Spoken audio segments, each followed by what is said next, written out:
Hi everyone, good afternoon. I'm Sumaira Abidi and with me is Manoj, Nagpal of Outlook Asia Capital. You're watching Mutual Fund Corner and we're coming to you live from the news pit at CNBC TV18. So Manoj, we've taken a bit of a hiatus, but good to get back to answering queries that our viewers will have.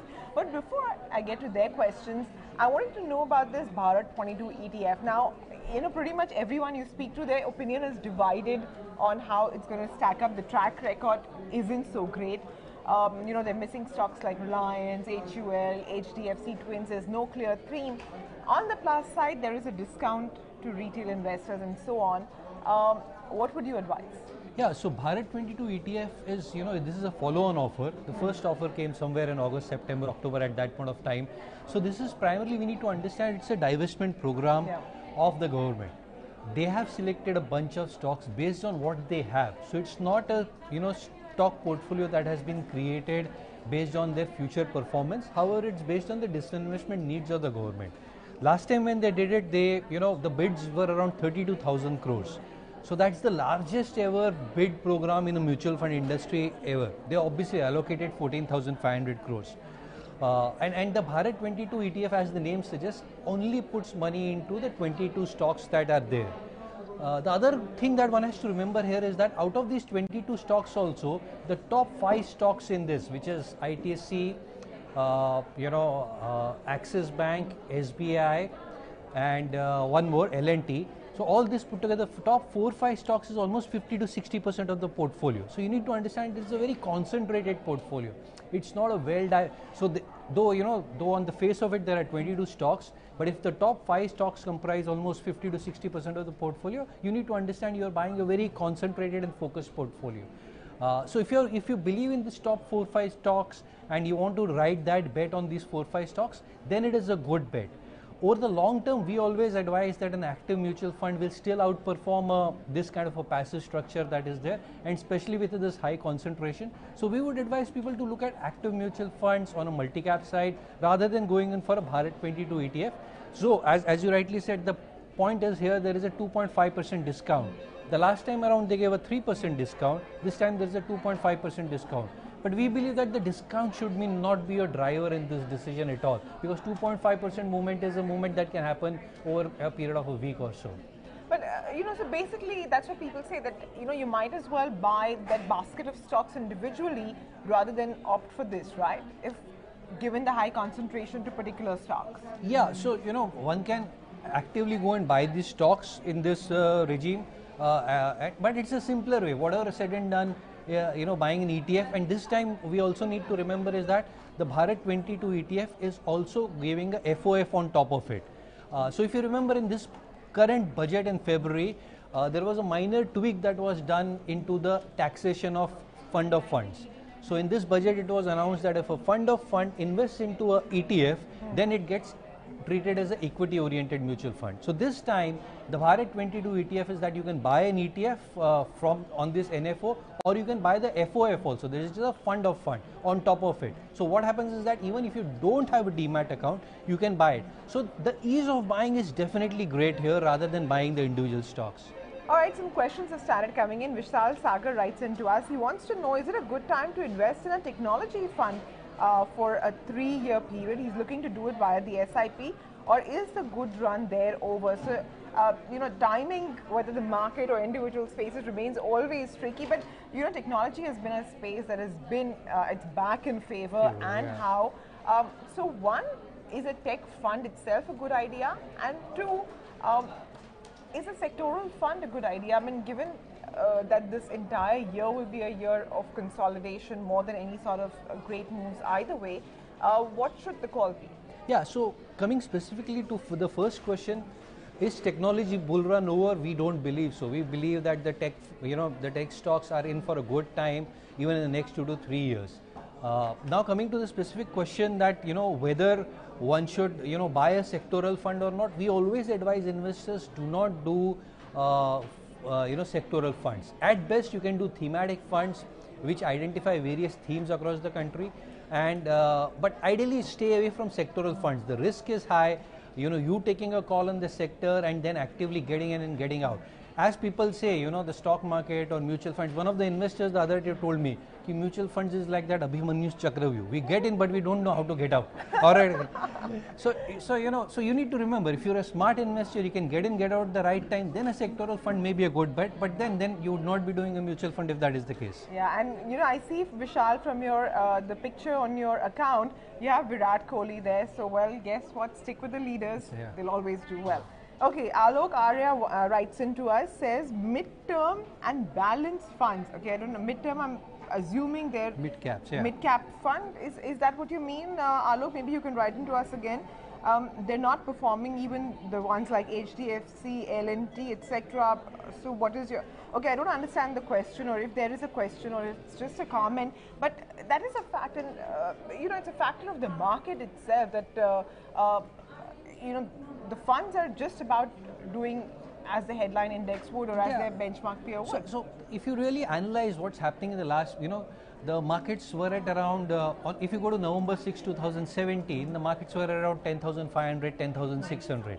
We are now in June end, and the broad market is still around 10,700. So if you see the last 8 months, the broad headline index is almost flat.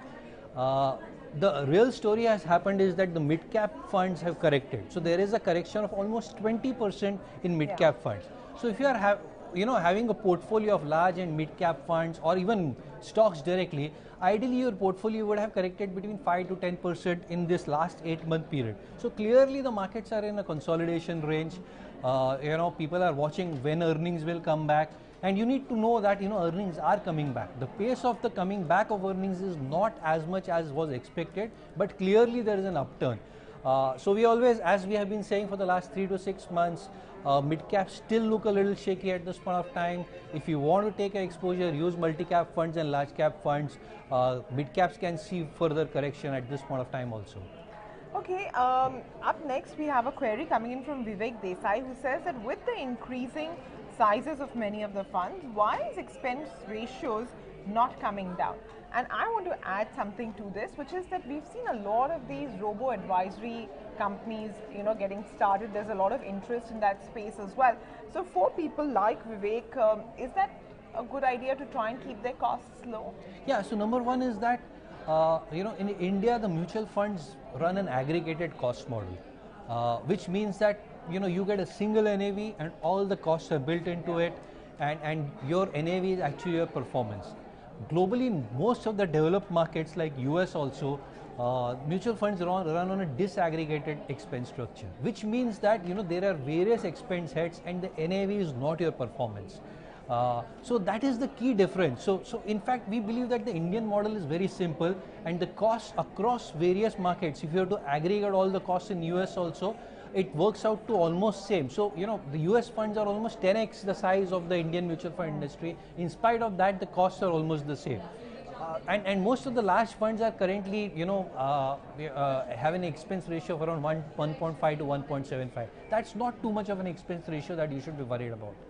I'm sorry, I missed your question, the robo-advisor. So basically, a lot of people have been asking about whether or not to invest in the direct way, into mutual funds, to take the direct route, or basically how to keep costs low, right? Yeah. So in that sense, is a robo-advisory a good option for retail investors, especially people who have smaller portfolios? Yeah, so if you're running a smaller portfolio, even of, 10 to 20 lakh kind of a portfolio size, and if you were to look at the average cost of the, so you're going to pay at 1.75% around almost say 40,000 rupees annually, including all costs. If you were to shift to a direct model, you will save around 20,000 rupees of the entire thing. Now, is that 20,000, worthwhile on doing your own research and buying your own stocks or using a robo-advisor? Well, that's a call you need to take for yourselves. We believe that, every individual has specific needs, and ideally working with a financial advisor adds a lot of value. Globally, in the US also, almost 90% of the clients use an advisor, in spite of the fact that the cost of an advisor there are extremely high as compared to India. In US there's a fee-based model, and usually an advisor will charge you 1% of your assets of your entire corpus. Whereas in India, currently the fees are extremely low on the advisory side. So we've, on an aggregated basis, it's a need that you need to identify whether you want to use an advisor and if the advisor is adding value to you or not. Okay, that makes sense. Yeah, the only reason I ask is because, all of these Vanguard, Betterment, Wealthfront, all of these global leaders, they're actually now managing a few $100 billion, right? Yeah, so that's why I yeah. was wondering if there's space or room in India for that. But anyway, let's get back to more queries. Rajesh Menon wants to know if he can get into small cap funds at this point or wait for some point. Rajesh, any particular reason you've chosen to ask specifically on small caps? Also, Pinak Thakkar has a similar query. Wants to know which are the good small cap funds, anything except for Reliance. And he has another question which I'll get to later. First on the small Yeah, caps. so as we always say, we still believe there is risk in the small cap and mid cap side. But there has been a correction of almost, as I said, 20-25%. So we feel that this is the right time to start nibbling back into the mid caps and small caps. So though earlier we were of the opinion 3 to 6 months back, don't touch small and mid cap funds, we are now saying that if you want to build a corpus, this could be the time to start, but don't get quite worried if you see another 10-15% correction. That you should use it as a thing to add to your portfolio. So I would say yes, you could start adding into small and mid cap funds, but be a little cautious and wary and don't go overboard too much at this point of time. Okay, the other issue he talks about, and I'm going to name a particular thing which Pinak sends us the example, which is that, we saw this auditor's fiasco with Manpasand, and a lot of mutual funds had significant exposure to a company like Manpasand. This has happened so many times in the past. It happened with PNB. It can pretty much happen with any stock, good yeah. story which goes south. What do investors in those funds do?